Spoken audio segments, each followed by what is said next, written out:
আজকে আমার রোলটা একটা নতুন রোল। আজকে 30শে মে শুরু হলো। এটা একটা ছোট্ট জার্নি আছে। জার্নিটা হচ্ছে যে আমি যখন বাংলাদেশ ক্রিকেট টিম থেকে অ্যাজ এ প্লেয়ার রিটায়ার করিনি, বাট শেষ হয়ে গিয়েছিল। তারপরে গত 18 বছর আমি এই 19 বছর ধরে আমি এই ক্রিকেট উন্নয়নের কাজ করে যাচ্ছি আইসিসি এবং এসিসিতে। এটা একটা নতুন হাইটের আমার জন্য বলবো যে একটা পরীক্ষা বা একটা একটা সুযোগ। এই সুযোগটা আমি বাংলাদেশ ক্রিকেটের আপনাদের কাছ থেকে শত শত প্রশ্ন পেতাম যে আপনাকে ডাকা হয়, আপনি আসেন না কেন, আপনি কি সুযোগ পেলে আসবেন।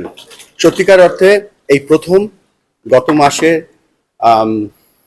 এপ্রিল মাসের শেষের দিকে আমি একটি কল পাই আমাদের ন্যাশনাল স্পোর্টস কাউন্সিল থেকে, এবং বলা হয় যে আপনাকে একটা সুযোগ দেওয়া হবে, আপনি কি সুযোগটা গ্রহণ করবেন।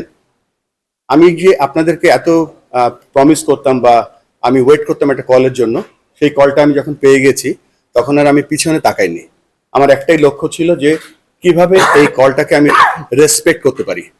তারপর পর্যায়ক্রমে আজকে 30শে মে আমাকে আমাদের সম্মানিত ক্রিকেট বোর্ডের ডাইরেক্টররা আমাকে নির্বাচিত করেছেন, এবং আমি এই কলটা পেয়েছিলাম আমাদের সম্মানিত স্পোর্টস উপদেষ্টার কাছ থেকে, এবং আই ওয়াজ অনার্ড যে এরকম একটা কল তিনি আমাকে করেছিলেন। আর তার ফলশ্রুতিতে আজকে একটা বড় দায়িত্ব পেয়েছি, যে দায়িত্বটা হচ্ছে বাংলাদেশের ক্রিকেট না, ক্রিকেট ইন বাংলাদেশ।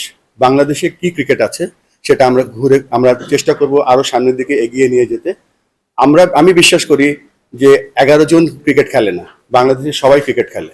আপনারা একটা খুব গুরুত্বপূর্ণ অংশ বাংলাদেশ ক্রিকেটের উন্নয়নের জন্য এবং ক্রিকেটের সাস্টেইনেবিলিটির জন্য। তা আমি আশা করব যে আমরা একটা দল হিসেবে কাজ করব।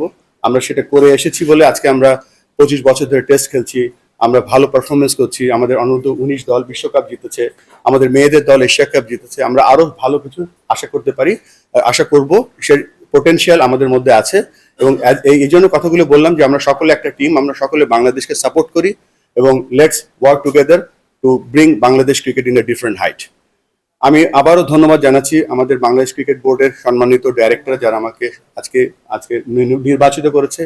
এখানে আমি অভিনন্দন জানাচ্ছি আরো দুজন নির্বাচিত হয়েছেন, বাংলাদেশের দুজন ভাইস প্রেসিডেন্ট, একজন আমার পাশেই বসে আছে ফাহিম সিনহা, আর একজন আজকে খুব গুরুত্বপূর্ণ টাস্ক নিয়ে লাহোরে আছেন ফাহিম ভাই, নাজমুল আবেদিন ফাহিম। সো লেটস আমরা এই যে টিমটা গঠন করেছি, এই টিমের মাধ্যমে আমরা সামনের দিকে এগিয়ে যেতে চাই। That's it from me. আর কথার বাইরে কাজ করতে চাই। বেশ কিছু কাজ আমরা প্ল্যান করছি, এবং সেই কাজগুলো যেন আমরা বাস্তবায়িত করতে পারি সেই সাহায্য আপনাদের কাছে চাচ্ছি। Thank you.